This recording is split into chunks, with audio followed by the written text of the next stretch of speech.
As I hung by my neck, gently swinging side to side in the darkened room, I couldn't help but feel that my life had been something of a farce up to this point. An endless parade of nonsensical events marching past me, taunting me to just give a damn. When you're strung up by a man you shot between the eyes with a .38 revolver not 5 minutes earlier, you begin to wonder if there really is any reality to accompany the poetry. As my vision began to fade and euphoria washed over my body from lack of oxygen to my brain, all I could think about was how I got here, and not how I could get out.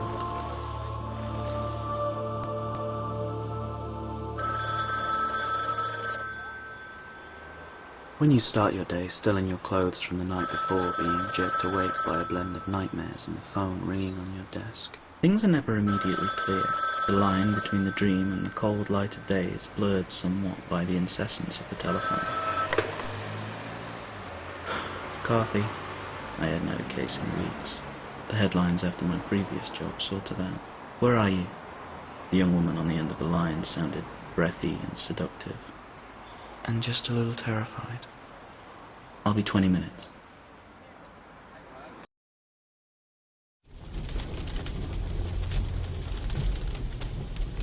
He'd asked to meet me in a small church across town. I knew the place. Been abandoned for quite a while. The gang activity in the area was maybe too much for the preacher.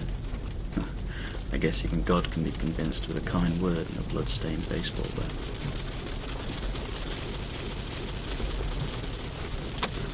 I arrived with all the bravado of a comic book hero, and none of the talent.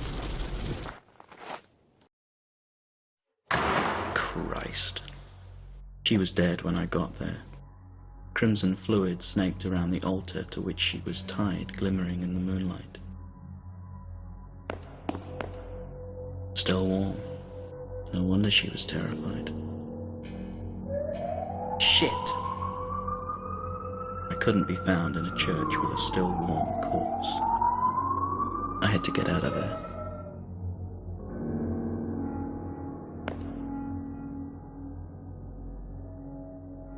An old... It's from the Grosvenor Hotel. Sounds like a good next stop. Blood is stickier than you might think.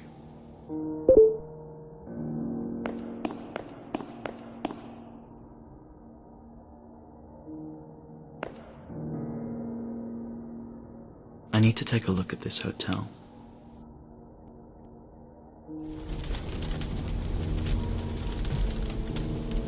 The Grosvenor Hotel hadn't been accepting guests for years. It was part of a huge estate just outside the city. It used to be a manor house before it was a hotel.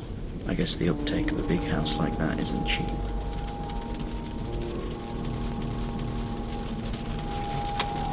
I pulled up the driveway to be greeted by nothing more than a sense of foreboding, the smell of damp in the air.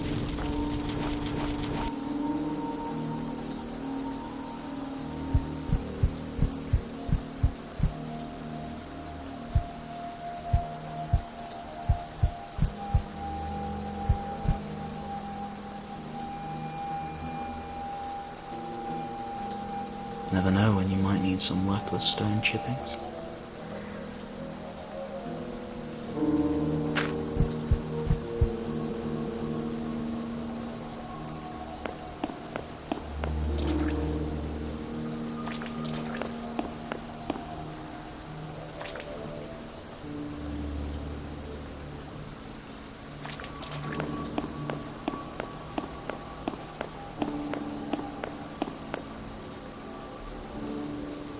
Touch myself.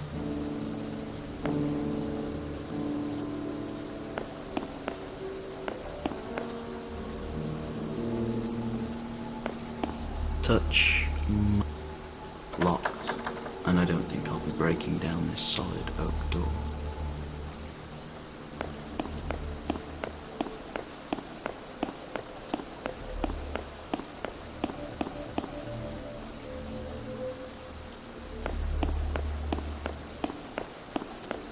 Can't reach it.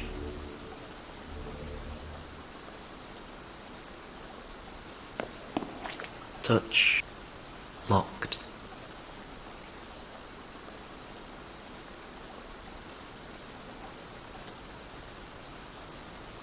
Worth a try.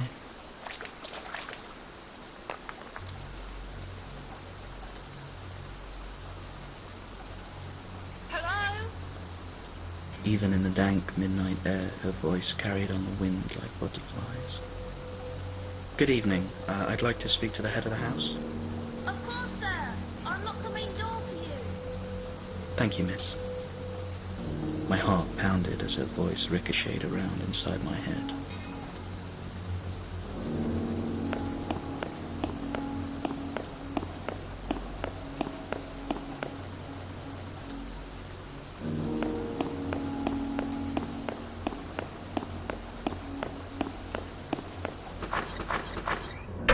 The house was eerie and empty-sounding. The young girl looked at me expectantly. Will you be staying with us this evening, sir? I couldn't imagine sleeping in this god-forsaken place. But I couldn't imagine leaving this girl behind. I'm not sure yet, miss. Mr. Grosvenor is in the drawing room. Whenever you're ready, Mr. McCarthy.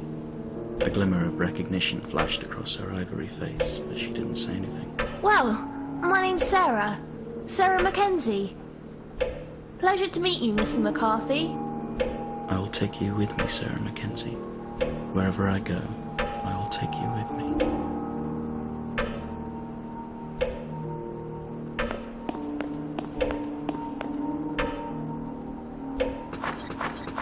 The drawing room was cold and desolate, despite the embers smouldering in the hearth. A skinny, gaunt man, no older than mid-20s, stood in vain trying to warm himself by the fire. I assumed this to be Grosvenor. I should introduce myself. I fear that if I did...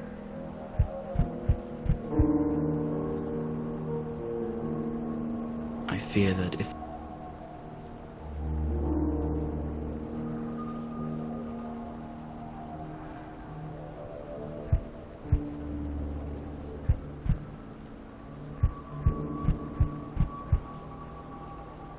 I fear that... I fear... I fear... I... I... I...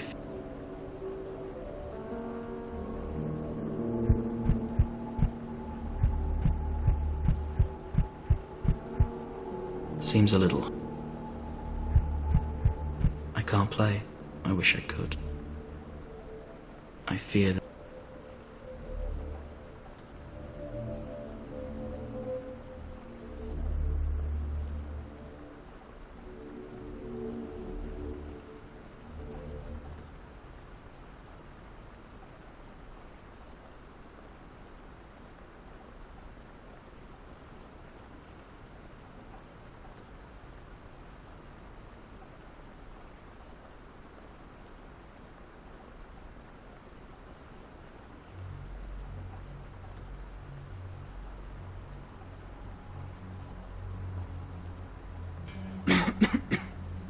Good evening.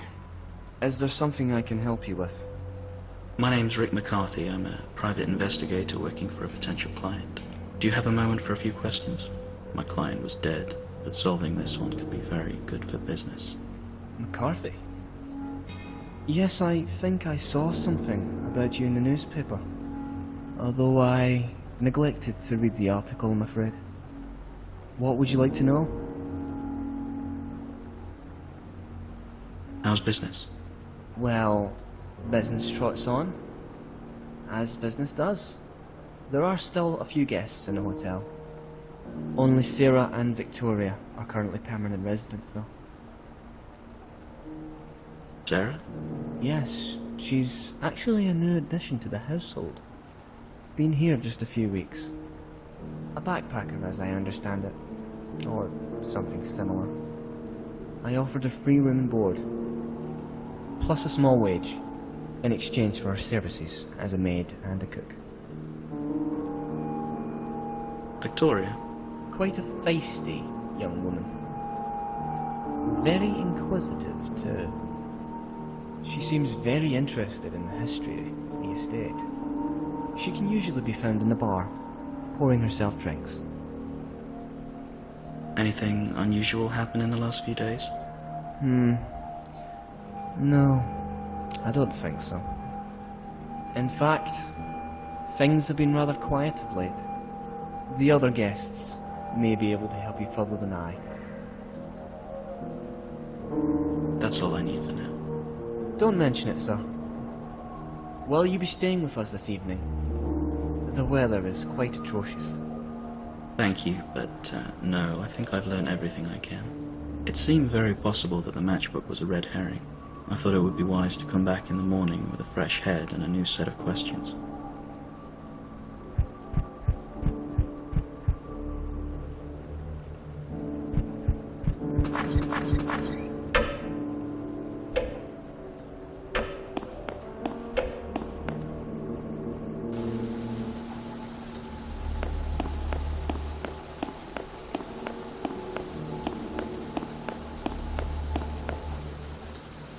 Truth be told,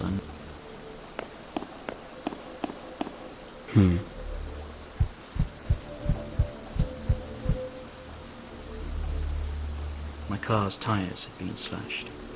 It seems someone is intent on me staying.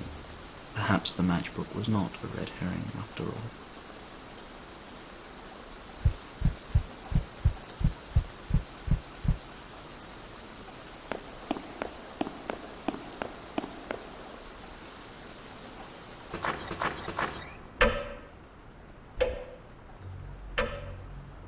Good night, Mr. McCarthy.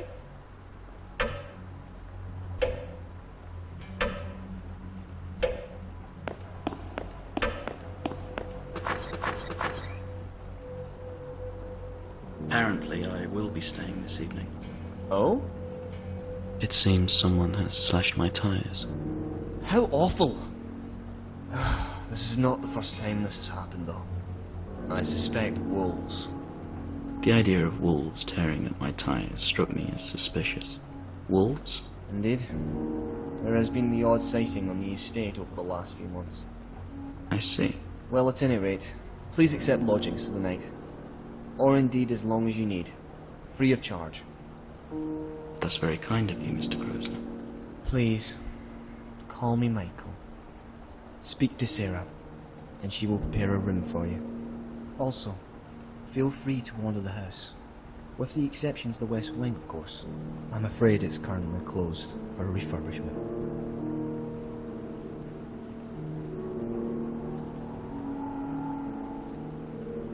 You mentioned wolves. Indeed so, yes. A woman not long ago had her tyres mauled by what could only be considered claws. Has anyone actually seen the beasts? Victoria, I believe, mentioned seeing one from her window. Perhaps you should speak with her. Thanks, I'll speak to Sarah about my room.